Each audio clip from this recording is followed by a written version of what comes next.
నీ భార్య మీ అందరూ ముందు జన్మంలో ఎన్నో పుణ్యాలు చేసినందు వలన ఈరోజు మీరు మానవులుగా పుట్టారట. లేకపోతే ఇటువంటి మానవ జన్మ దొరకదట. పశువులు కానీ పక్షి కానీ పుడతారట. ఇటువంటి మానవ జన్మ చందుకు ఆ బ్రహ్మదేవుడికి నమస్కారం చేయి. అలాగే ఇక్కడ పల్గునా నది ఉంది. ఎవరైతే గైవస్తారో చనిపోయిన వారి ఆత్మలు ఆ పల్గునా నదికి వస్తాయట. ఆ పల్గునా నదికి నమస్కారం చేయి. అలాగే ఇక్కడ శ్రీమన్ మహావిష్ణువు స్వయంగా నడిచి వచ్చారు. నడిచి వచ్చి తన కుడికాలు పాదం గయాసుడు అనే రక్షకుడి గుండె మీద కాలు వేసి కిందకు నొక్కి చంపేసినాడు. కింద గయాసుడు ఉన్నాడు, పైన విష్ణుమూర్తి పాదం ఉంది. ఎవరైతే గయ వచ్చి పిండ ప్రదానం చేసి ఆ విష్ణు పాదం మీద వేస్తారో ఆ పిండాలు మాత్రమే వైకుంఠాన్ని పెట్టారు. ఎవరి చేతులు వేస్తారో వాళ్ళ గాయ రాళ్ళు చేస్తారు. ఒక భాగ్యం వస్తాయట. ఈ ప్రపంచంలో ఎక్కడ పిండం చేసినా చనిపోయిన ఆత్మ మరో జన్మకి వెళ్ళాలంట. ఈ గైలో పిండ ప్రదానం చేస్తే మరో జన్మ దొరకదట, వైకుంఠంలో ఉంటారు. అందుకోసం ఈ గైలో పిండ ప్రదానం చేయాలి. అందుకే రేట్ ఎక్కువ, ట్యాక్స్ ఎక్కువ, బ్రాహ్మడికి ఫోర్స్ ఎక్కువ. అమ్మా నాయన రుణము కోఆపరేటివ్ బ్యాంకు లోనట. ఈ కోఆపరేటివ్ బ్యాంకు లోను ఎక్కడ పిండం పెట్టినా వడ్డీ తీరిపోద్ది, అసలు ఉండిపోద్దట. గైలో పిండ ప్రదానం చేస్తే అసలు వడ్డీ రెండు రుణమాఫీ కింద పోతాయట. అందుకోసం గైలో పిండం పెట్టాలి. అందరూ నాకు కొడుకు కావాలి. ఆ కొడుకు పుట్టి పెద్ద పెళ్ళైన తర్వాత పెళ్ళాన్ని తీసుకొని వెళ్ళిపోతాడు. అమ్మా నాయనకి భోజనం పెట్టడు, భార్య మాటలే వింటాడు, అత్తవారి మాటలే వింటాడు, అమ్మా నాయన మాటలు వినడు.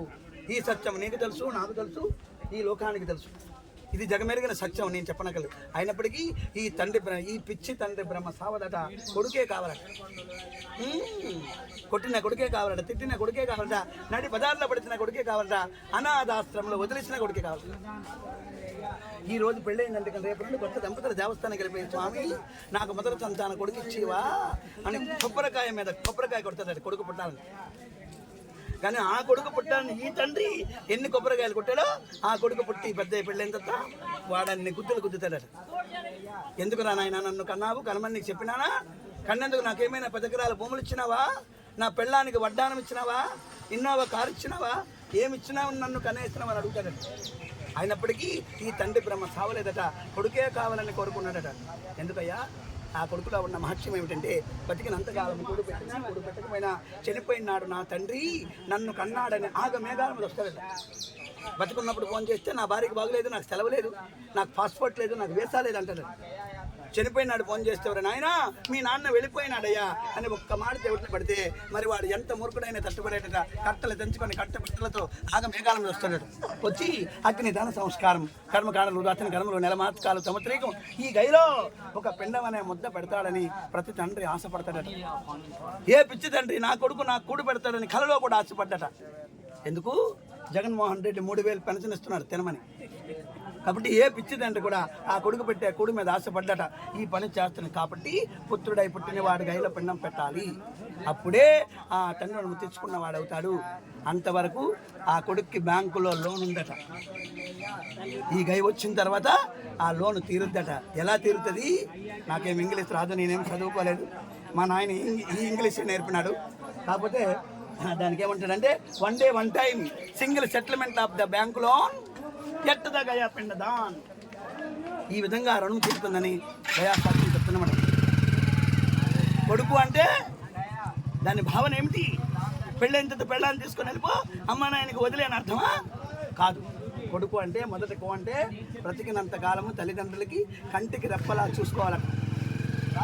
మొదటి కో అంటే. డు అంటే చనిపోయిన తర్వాత నీ శక్తానుసారము కర్మ చేయమని. భూమి అమ్మి చేయమన్నారు, శక్తానుసారం కర్మ చేయమని. కు అంటే జీవితంలో ఒక్కసారైనా గైలో పిండం పెట్టాలి. అప్పుడే ఆ కొడుకు పరమార్థం అవుతుంది అని మా గయా సత్య చెప్పింది.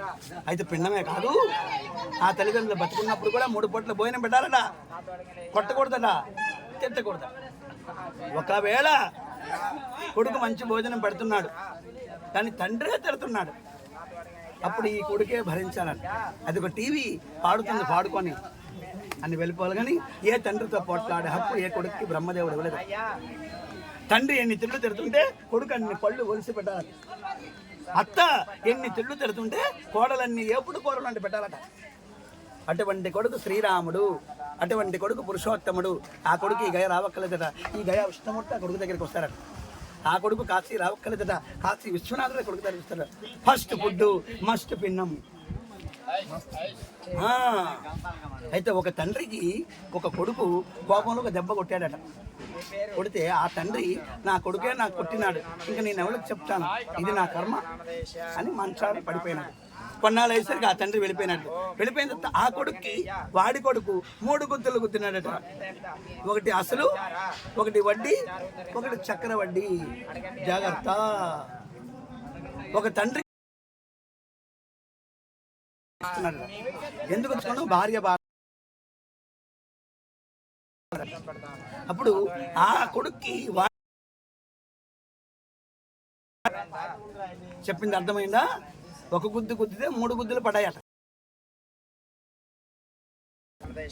ఏ కోర్టునైనా కొనగలవు, ఏ జడ్జినైనా కొనగలవు. ఈ కోర్టుని ఈ జడ్జి అని గయాశాస్త్రం చెప్పిన. అలాగ చేయకుండా అడ్డ చెప్తుంది గయాశాస్త్రం. ఏం చెప్పింది? బతికున్నప్పుడు భోజనం పెట్టని వాడికి ఇద్దరికి పుత్ర సంతానం కలగదు. ఒకవేళ దక్కినా ఆ సంతానం పనికి రాని వారు, అంగవైకల్యులు, మానసిక వికలాంగులు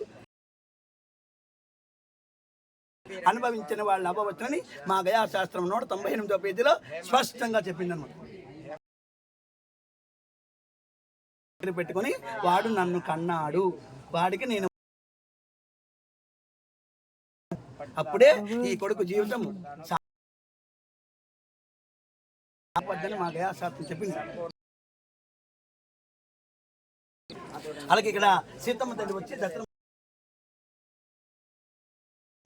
ఈ భూలోకంలో ఆడ మనిషికి పిండం పెట్టే హక్కు లేదు. సీతమ్మ తల్లి వచ్చి దత్తర మహారాజ్ పిండ ప్రదానం జిఎస్ఎస్ఆర్ గయాశాస్త్రము 58వ పేజీలో 14వ లైన్లో అన్నమాట. కాబట్టి భర్త విడాకులైన భార్య, పెళ్లి కాని ఆడపిల్ల, కన్నవారి 6 ఆడవాళ్ళు నమస్కారం చేయండి. ఇప్పుడు నేను వచ్చినాను, నా ఇల్లు